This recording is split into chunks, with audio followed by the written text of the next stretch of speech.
Henry Cavill. For all the men out there, he's an inspiration. Something that we'd all like to be like.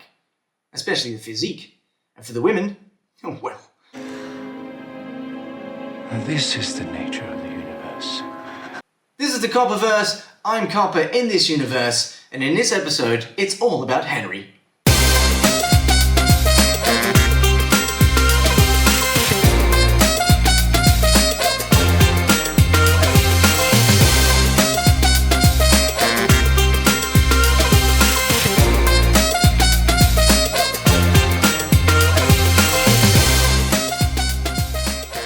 Henry Cavill, a true alpha male. Well-mannered, well-spoken, a gentleman, you could say, a true Superman. What's the S stand for? It's not an S. On my world, it means hope. Well, here it's an S. How about Excuse me. So why is it then that Henry Cavill is not a leading man in more films and franchises? Please, sir, I want some more. A primary example of this is the studio's reluctance to cast Henry as James Bond. It seems the most obvious choice, of course. However, the studio seemed more inclined to go for a DEI hire. The fuck you talking about? Although Cavill wore the red boots and cape, giving us a truly legendary portrayal of Superman. In fact, if you ask most people, Henry Cavill not only portrayed Superman, he is Superman.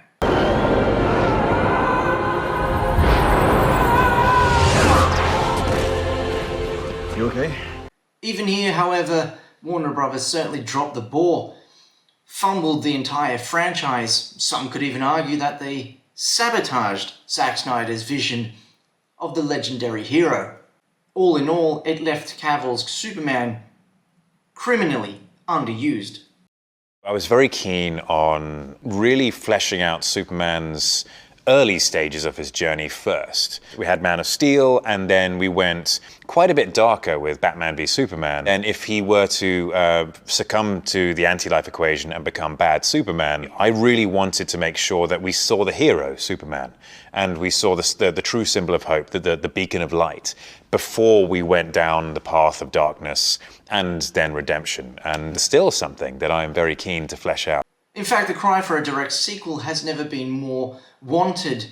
This is clearly indicated with the internet's reaction to Christopher McQuarrie coming out with his outline of his sequel to The Man of Steel. The first 5 minutes of my Superman movie, which was imagine you remember Pixar's Up? Sure. A sequence with no dialogue that covered that character's... Yeah. Okay. The first 5 minutes of the movie was a setup after which you knew exactly what made Superman tick, Yeah. and exactly what Superman was most afraid of, and why Superman made the choices that he made, and it would have been epic. It certainly had the internet screaming once again for another Henry Cavill Superman film. Instead, however, we'll be getting James Gunn's Superman this coming July. Yeah. Get the fuck out of here. For Cavill, however, he's had all the telltale signs of poor management. Who can, of course, forget the fumbling and bumbling of Black Adam, who many people, rightfully so, blame James Gunn for. Henry Cavill publicly announced his return as Superman. At the end of the film, he is seen facing off against Black Adam, promising a smackdown of all smackdowns. Black Adam. We should talk. Other clear indications of poor management are films like Argylle. Marketed as a Henry leading film, it was everything but.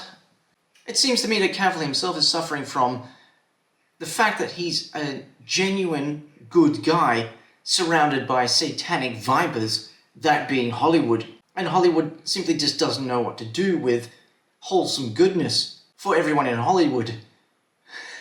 is void of that goodness. They simply just don't know what to do with a character who embodies everything that Superman is. They will join you in the sun, Cal. In time, you will help them accomplish wonders. Cavill comes across as a genuine nerd or geek, whatever you want to call it, and that has given rise to his popularity. Let's talk about what you guys personally geek out about. The easy answer is Warhammer 40,000. That is my jam.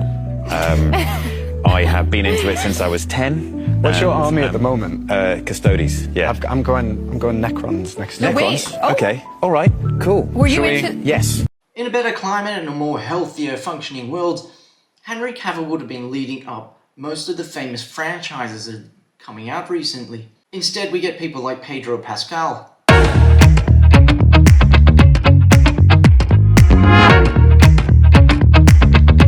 By now, Henry Cavill should be a household name throughout the world and should be on his way, and well on his way, to Tom Cruise level stardom. So why are studios so reluctant to cast Henry in leading roles? Why is he not heading up far more franchises? Why are they hesitating to put this man on all their products? Well, this is the part where you might need a tinfoil hat. See, for the past decade or so, the world has been steered in certain directions. Certain agendas have taken the foreground. And these agendas have completely tainted multiple industries. Not just the entertainment industry, not just the films, but also music and children's programming. These agendas have pushed messaging filled with all sorts of degenerate retardation. And I'm talking, of course, about the Marxist, Maoist movement that is woke. The woke mind virus has devastated multiple industries, but not just industries, an entire generation who have been caught up in this degenerate behavior will be scarred for life. Mongrels, bastards. So when of course you're pushing certain agendas and trying to destroy the masculinity, you simply just cannot have a figure like Henry Cavill, Superman, up front and center.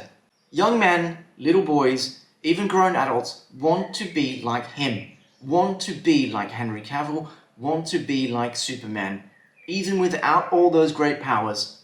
I grew up on Christopher Reeve's Superman, and I can certainly tell you it certainly did have an impact on shaping who I am. Superman to me was everything. Be good, be truthful, be just, be brave. These are just some of the things that Superman represents, and these are all the things that Henry Cavill represents. Hence why he's not the leading figure in many franchises. Hence why that half of these projects have been skewered. Need I mention The Witcher? We can, however, rejoice, for it seems that the pendulum is swinging back in the other direction. And it is about time. Studios look like they've lost the appetite for losing money. Warner Brothers is currently around 50 billion in debt. Mad. But it seems that the studios are breaking away from their woke ideologies, heading back to more healthier and more family-orientated values. It certainly looks like we're heading back into more sane times. Excellent! Better quality films, better quality productions, and more chances for Henry Cavill to be in leading roles. You know, from behind you look a little bit like Henry. Oh my fuck! The Cavalrine.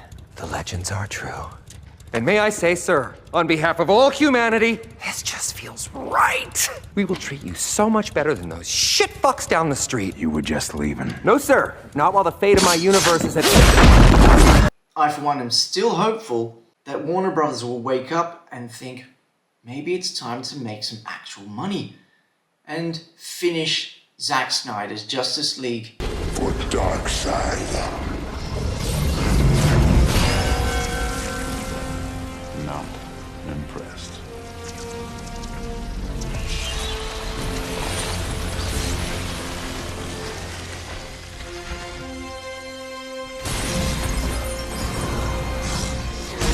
So it would be absolutely fantastic to have Henry Cavill back in the suit whether that's a red and blue suit or the black suit, it doesn't matter to me as long as that epic conclusion to Justice League can be realized.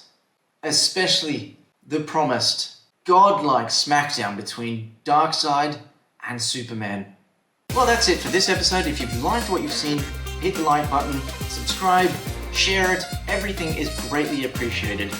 Value for value. If you haven't liked what you've seen, thanks for your hate watch. And you'll see me in the next episode.